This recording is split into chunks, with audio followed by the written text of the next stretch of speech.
Bien, estamos de vuelta, son las 9:37. La oposición alcanzó un acuerdo para censurar la presidencia de al menos 13 comisiones en la Cámara. Es uno de los temas que vamos a conversar junto al presidente de la Cámara de Diputados, Vlado Mirosevic. ¿Cómo está, diputado? Buenos días. Hola Sebastián, Fresia, ¿cómo están? Buenos días. Hola diputado, gracias por conversar con nosotros. Bueno, este es uno de los temas que queremos abordar. Hablaremos también del proceso constituyente y otros asuntos, diputado, pero partamos por esto que ha generado harta discusión, cierta controversia también.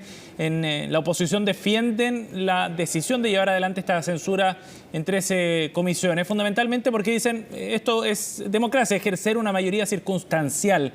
¿Qué le parece a usted esta estrategia que está desplegando fundamentalmente Chile Vamos? A ver, esta estrategia también se enmarca en un tono que yo no comparto, que me parece un tono que no ayuda a la convivencia cívica ni democrática dentro de la Cámara, pero cuando digo dentro de la Cámara me refiero al final a un lugar que debiese dar el ejemplo al resto del país respecto a nuestra propia convivencia, ¿no? Yo creo que la oposición ha estado en un tono que no es el tono correcto. Creo que, y espero de verdad, que las posiciones más moderadas dentro de la derecha no sean arrastradas por las posiciones más extremas, ¿no? Y espero que tengan una actitud constructiva. No lo hemos visto hasta ahora, lamentablemente. Y espero que podamos recomponer las relaciones dentro de la Cámara, porque hoy día lo que se ve es que es una pelea por el poder, una pelea entre políticos que nada ayuda a las necesidades urgentes que el país tiene. Por ejemplo, nosotros dijimos, queremos revivir 30 proyectos de ley sobre los temas que a la gente le importan: seguridad pública, combate al crimen organizado, reactivación económica. Y esto lo queremos hacer con la oposición, leyes que estaban durmiendo en el Congreso. Pero bueno, no hemos tenido la colaboración que nos gustaría de parte de todos, ¿no? Algunos sí, algunos están en una disposición de diálogo y de avanzar en los temas que el país requiere. Pero bueno, yo voy a volver a insistir, aunque me quede solo en esta prédica, de que necesitamos una convivencia distinta y esto no puede ser una especie de política de guerrillas, ¿no? Diputado, ¿en qué se refleja esa falta de colaboración a su juicio? Bueno, hemos visto que hay juicios bastante injustos. Por ejemplo, ayer Daniel Manucheri, que fue censurado por la propuesta del diputado de la carrera y que arrastró a todo el resto de la derecha a censurar. En el caso del diputado Manucheri, que ha hecho un tremendo trabajo como presidente de la Comisión de Economía. De hecho, varias organizaciones de pymes lo apoyaron, de defensa de los consumidores lo apoyaron, porque se entiende que él fue un buen presidente. Además, estamos hablando de una persona muy razonable, y entonces es muy injusto cuando se le aplica esta censura. Ayer el diputado Bernales decía más que censura es como un asalto al poder.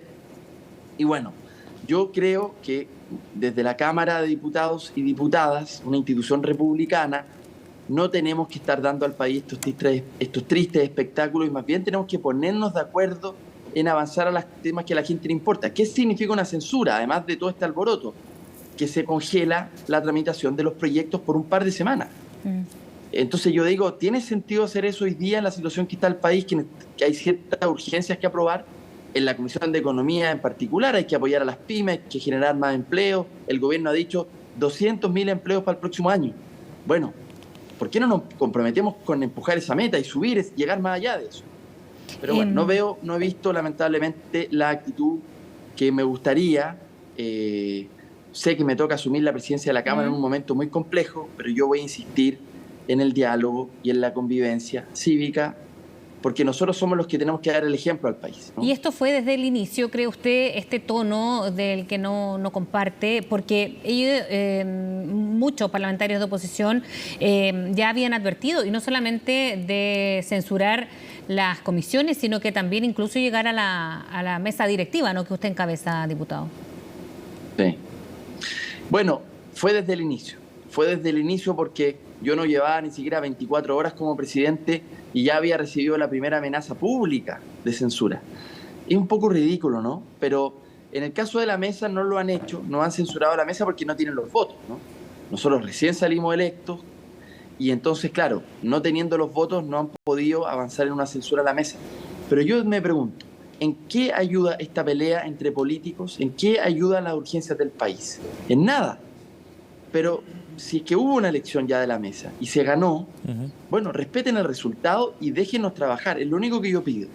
déjenos hacer nuestro trabajo, que lo estamos haciendo transversalmente, porque quiero recordar que esta misma semana puse en tabla proyectos de ley que tienen que ver con combate al crimen organizado, con mayor protección a carabineros y combate al narcotráfico.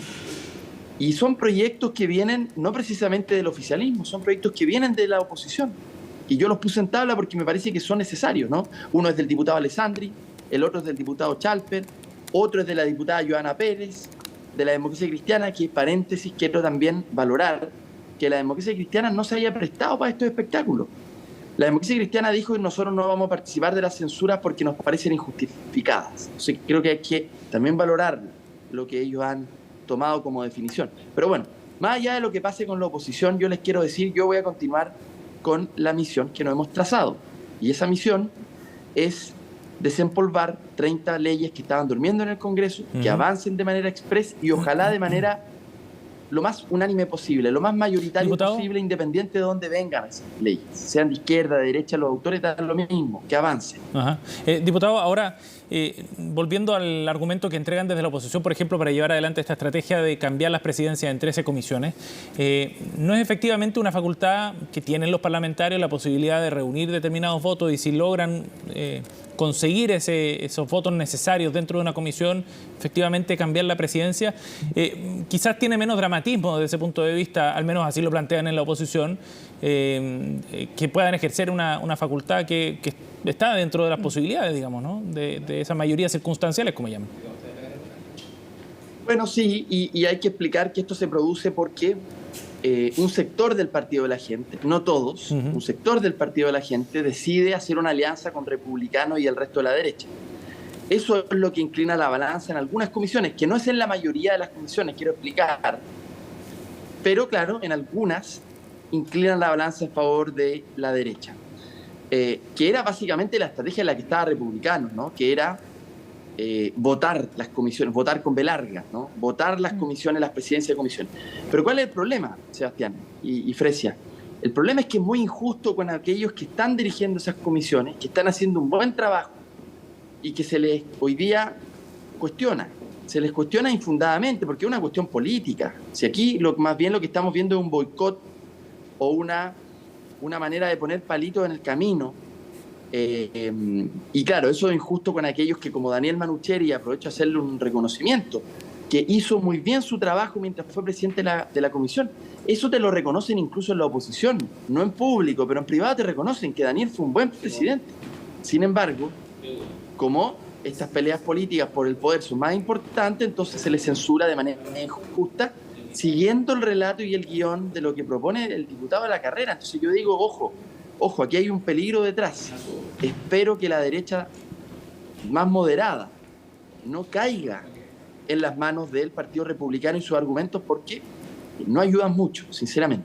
No ayudan mucho, polarizan al país y polarizan a la Cámara, y yo creo que ese no es el camino. Yo he dicho, yo no voy a ser un presidente que venga a polarizar, al contrario, vengo a acercar posiciones, pero necesito ayuda también en eso, ¿no? Y más todavía, ¿cree, diputado, cuando hay otro proceso en paralelo que es el de la nueva Constitución, cuando ahora han salido otros nudos, ¿no?, que hacen muy difícil de aquí a noviembre, en una semana más cuando termina este mes, tener un acuerdo final? ¿Qué le parece que desde Chile Vamos se haya transparentado, como parece en algunos lugares, de tener un órgano 100% designado? Bueno, dos cosas que decir respecto de esto. Lo primero, respecto del plazo, yo creo que los acuerdos llegan cuando llegan. No sé si hay que ponerse un plazo fatal. Además, en este caso, yo me estoy recién involucrando en los diálogos constituyentes como presidente de la Cámara. No creo que haya que ponerse un plazo fatal al respecto. Bueno, hay que seguir dialogando de buena fe e intentando llegar a un acuerdo. Respecto de lo segundo, sobre el mecanismo, qué es lo que tienen trampado hoy día las conversaciones, cuántos miembros, quién los elige, si hay elección o no hay elección democrática, en fin, sobre el órgano que podría redactar la nueva Constitución. A mí personalmente nunca me ha gustado que estas negociaciones se den por la prensa. Yo creo que no es prudente tener este diálogo por la prensa. Hay que tener este diálogo primero cara a cara. y acercar las posiciones lo máximo que podamos. Pero bueno, hasta ahora llevan varios meses de conversación, no ha sido posible. Yo llamo a la paciencia, tranquilidad, hay que seguir dialogando de buena fe, intentar llegar a un acuerdo, porque esto está fuera de la contingencia. O sea, aquí estamos hablando de los próximos 40 años del país. No nos confundamos con la pelea pequeña por el poder y las disputas. Eso dejémoslo de lado un ratito y vamos a lo importante respecto del proceso constituyente. Eso es el futuro. Es un pacto social que el país requiere para las próximas generaciones. Entonces, bueno, son dos planos distintos, yo diría. Diputado, ahora una cosa son los plazos, otra la forma en la que se va a zanjar este mecanismo, ¿no? Y ahí surge una posibilidad que es la de este organismo 100% designado por parte del Congreso, que es lo que plantea Amarillos. ¿Usted cree que esa idea puede tener respaldo efectivamente? ¿Cómo la analiza a la luz de todas las conversaciones que se han dado en este proceso? Y sobre todo pensando en el proceso anterior también y en cómo funcionó. Bueno, Sebastián Fresi, ustedes saben que yo no soy de los que me corro de las preguntas, pero en este caso me parece que lo mejor es tener un diálogo cara a cara con las distintas fuerzas y no por la prensa. Yo entiendo, bueno, Amarillo hizo una propuesta pública, está bien, cada fuerza puede decidir hacer pública su propuesta, eso es legítimo, depende de cada quien.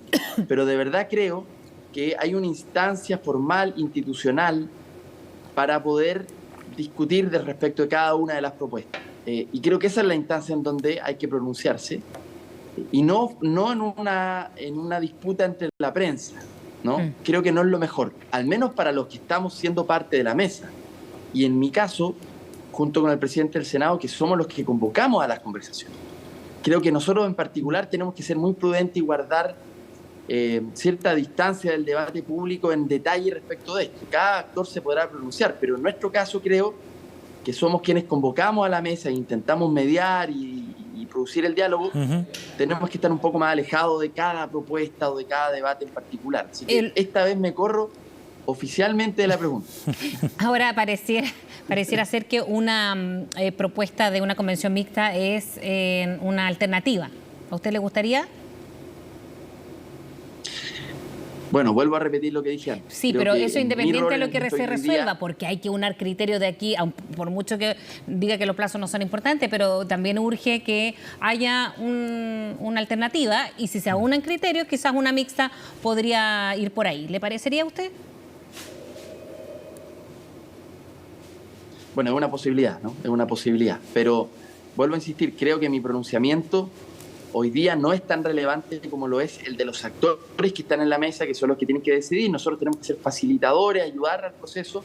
Si yo vengo inmediatamente y fijo mi posición, que ustedes podrán sospecharla por lo demás, no es tan difícil de sospecharla, pero no ayuda tanto al diálogo de quienes estamos convocando al proceso. Entonces, de nuevo, creo que hoy día mi rol es más bien permitir que se produzcan los diálogos, convocar, aunar, mediar en lo que podamos, junto con el presidente del Senado, que además lo ha hecho muy bien en este trabajo, que venía de antes haciendo esta pega. Entonces, creo que ese es nuestro rol. Si nos metemos a fijar posición en cada uno o a desacreditar la propuesta de un sector u otro, puede generar complicaciones, y creo que estas conversaciones hay que darlas cara a cara, no por la prensa, porque pueden entrampar realmente el buen diálogo que se requiere. Bien. Diputado Vlado Mirosevich, gracias por conversar con nosotros esta mañana. Gracias, diputado. Buenos días. Bien, muchas gracias a ustedes. Un abrazo. Chao, buen día.